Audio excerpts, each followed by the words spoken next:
अस्सलामुअलैकुम दोस्तों, वसीम राजपूत एडवोकेट हाजिर खिदमत हैं। आज का इंतहाई अहम टॉपिक है, लेक्चर है। ये मेरे यंग वकला बहन भाइयों के लिए भी है और लॉ के स्टूडेंट्स जो हैं उनके लिए भी है। रिमांड और इसका तरीक़ाकार क्या होता है।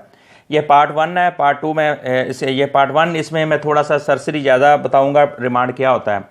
रिमांड ज़ाब्ता फ़ौजदारी की दफ़ात में सेक्शन जो है 61, 167 और 344 का मुताला करना इंतहाई ज़रूरी है और दफ़ा 173 का भी मुताला करना बहुत ही ज़रूरी है।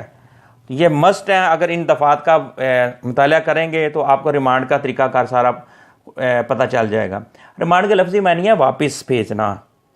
फ़ौजदारी मुकदमात में जो मुलज़म होता है उसका हवालात भेजा जाता है, मजिस्ट्रेट साहब के पास पेश किया जाता है। वो फिर उनको 1 दिन का या 2 दिन का रिमांड देकर वापस भेज दिया जाता है। और मगर पुलिस की तशद्दुद की वजह से बड़ी ख़तरनाक ये बात है कि जो कुछ रिमांड जो होते हैं वो पुलिस लोग डरे होते हैं कि जनाब जिस्मानी रिमांड हो रहा है जी, जुडिशल रिमांड हो रहा है, अब पता नहीं क्या हो जाएगा, ये हो जाएगा, पुलिस तशद्दुद करेगी। इंतहाई ख़तरनाक ये बात बन चुकी है। कोई शख्स गिरफ़्तार अगर हो जाता है तो पुलिस बाउंड है, इसको 24 घंटे के अंदर अंदर मुतलका मजिस्ट्रेट साहब की कोर्ट में उसको पेश किया जाए। अगर पुलिस 24 घंटे के अंदर अंदर उस शख्स को, जो गिरफ़्तार शख्स को पेश नहीं करती, तो उसकी जो हिरासत होगी वो गैर कानूनी होगी और फौरी तौर पर उसके ख़िलाफ़ आपके पास रेमडी है 491 ABS आप फाइल कर सकते हैं कि बंदा बरामद करवा सकते हैं। तो दोस्तों ये लाहौर हाई कोर्ट की भी जजमेंट्स भी हैं, पेशावर हाई कोर्ट की भी जजमेंट्स हैं जिनमें ये बताया गया है। तो PLD 1960 पेशावर 74 पेज में क्लियर बताया गया है कि अगर किसी बंदे को 24 घंटे के अंदर पुलिस रखती है, कोर्ट में पेश नहीं करती, वो इलीगल होगा। अगर वो पेश करने की बाउंड है पुलिस 24 आवर्स में, ये पाबंद है। और ज़्यादा से ज़्यादा जो रिमांड है दोस्तों, मैं इतना बता दूं कि वो 14 दिन का होता है। कुछ जगह पे मैंने कुछ पढ़ा था वो 15 दिन का फील लगा था, लेकिन दोस्तों मोस्टली 14 दिन का ही रिमांड होता है। तो आम लोग ये ख्याल करते हैं कि रिमांड जो होता है वो पुलिस की मर्ज़ी से होता है। ये दोस्तों बात बिल्कुल गलत है। ऐसे लोग वकील से रजू करते ही नहीं, लेकिन वकील से रजू करना ज़रूरी है। अगर आप वकील से रजू नहीं करते, जब आपका कोई प्यारा गिरफ़्तार हो जाता है, वो उसको कोर्ट में पुलिस पेश करती है मजिस्ट्रेट साहब के पास रिमांड के लिए, पुलिस से रिमांड की वो दरख्वास्त करते हैं, जज साहब ने, मजिस्ट्रेट साहब ने उसकी दरख्वास्त कबूल करनी है या नहीं करनी, ये अलग बात है।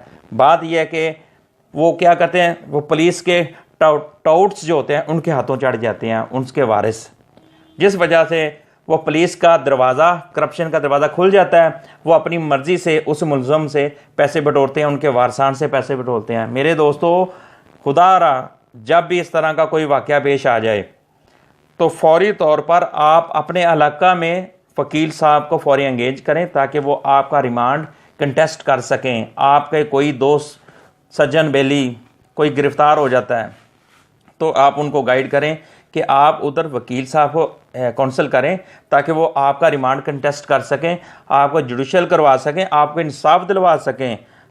आपको अगर वो ऑफेंस नहीं बनता होगा तो ऑनरेबल कोर्ट आपको उसी वक्त रिहाई दे देगी।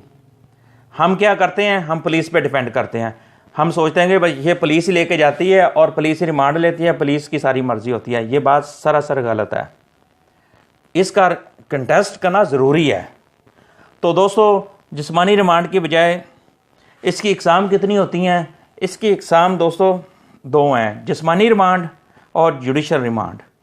तो ये पार्ट 1 था जो मैंने आप तक पहुंचाया। तो जो एक इसके बाद आ जाता है आपका गैर कानूनी रिमांड। ये भी पार्ट 2 में मैं इसके बारे में डिस्कशन करूँगा।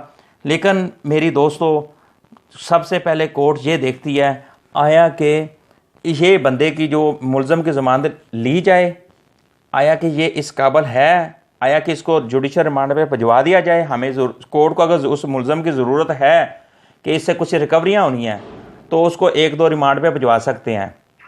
अगर एक और चीज़ है, अगर उसकी ज़रूरत नहीं है, उस पर ऑफेंस बनता ही नहीं, तो कोर्ट उसकी उस फौरी ज़मानत भी ले सकती है। नंबर 3, मुलज़म के ख़िलाफ़ अगर कोई साबित ही नहीं हो सका तो इसकी रूलिंग है PLD 1987 लाहौर हाई कोर्ट। तो इसमें भी यही बताया गया है कि मुलज़म अगर साबित नहीं है तो उसको आप फौरी तौर पर उसकी ज़मानत ले सकते हैं। ये ऑनरेबल कोर्ट जो होती है, मजिस्ट्रेट साहब, ये चीज़ें देखते हैं। तो फिर अगर उनको ज़रूरत नहीं होगी तो वो मुनासिब रिमांड के अहकामात जारी कर सकते हैं। अगर उनको ज़रूरत होगी तो अहकामात जारी करेंगे। अगर उस मुलज़म की ज़रूरत नहीं कि रिकवरियाँ हो चुकी हैं, सारा कुछ हो चुका है, इसका केस से कोई तल्लक नहीं, तो उसको जुडिशल या ज़मानत ले सकते हैं। ये चीज़ें कोर्ट देखती हैं। ये सारा काम कौन करता है? वकील। ये सारा काम जब वकील रिमांड कंटेस्ट करेगा तो ये सारा कुछ वकील करेगा ना। वकील जज साहब के नोटिस में डालेगा ये सारी बातें, फिर कोर्ट देकर इसको जो भी मुनासिब हुक्म होगा सादर फरमाएंगे। ये भी उज़र भी ले सकते हैं कि जिस्मानी रिमांड कम दिनों का दिया जाए। मुलज़म के वारसन वही बात गलतफहमी का शिकार होते हैं कि कानून से ला इल्मी की वजह से वो पुलिस के लिए करप्शन के दरवाजे खुल जाते हैं। वो फिर कहते हैं वकील क्या करना है जी, ये तो पुलिस वाले ने, और पुलिस वाले भी कहते हैं छोड़ो यार, रिमांड की ज़रूरत नहीं, हम हैं ना, हम आपके साथ हैं, 1-2 दिन का रिमांड मिल जाएगा। हालांकि उनको पता होता है कि ये मुलज़म इस मुकदमा में इस मुलज़म की ज़रूरत ही नहीं, इससे रिकवरी की ज़रूरत ही नहीं, जो असल मुलज़म है वो तो है ही नहीं, और उसमें लिहाजा वो पुलिस पैसे बटोरने के लिए इस तरह के हरबे इख्तियार करती है। तो हमारे मासूम लोग उनके हरबों में बेचारे आ जाते हैं और नुकसान उठाते हैं।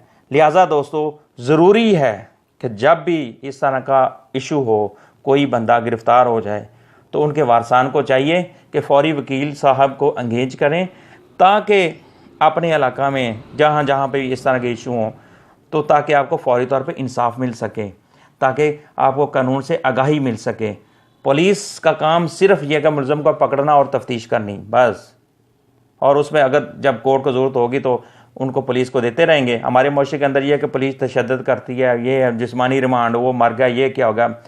अब 2 जिस्मानी रिमांड और उसके बाद गैर कानूनी रिमांड, इसको मैं नेक्स्ट पार्ट 2 में इसके बारे में मैं दोस्तों तक ये लेक्चर दूंगा, ताकि आज का लेक्चर पार्ट 1 जो मैंने सिर्फ रिमांड और इसका तरीक़ाकार थोड़ा सा बताया दोस्तों को, और नेक्स्ट लेक्चर में इसके जो एग्ज़ाम है इंशाल्लाह उस पर मैं लेक्चर दूंगा। इंशाल्लाह वो ज़रूरी है, रिमांड की एग्ज़ाम, जिस्मानी रिमांड और जुडिशल रिमांड। तो इंशाल्लाह दोस्तों नेक्स्ट लेक्चर का आप भी वेट करें, और मैं भी इंशाल्लाह इस लेक्चर को जल्दी आप तक दोस्तों तक ये नेकी का काम कर सकूं। अस्सलामु अलैकुम दोस्तों, सलामत रहें।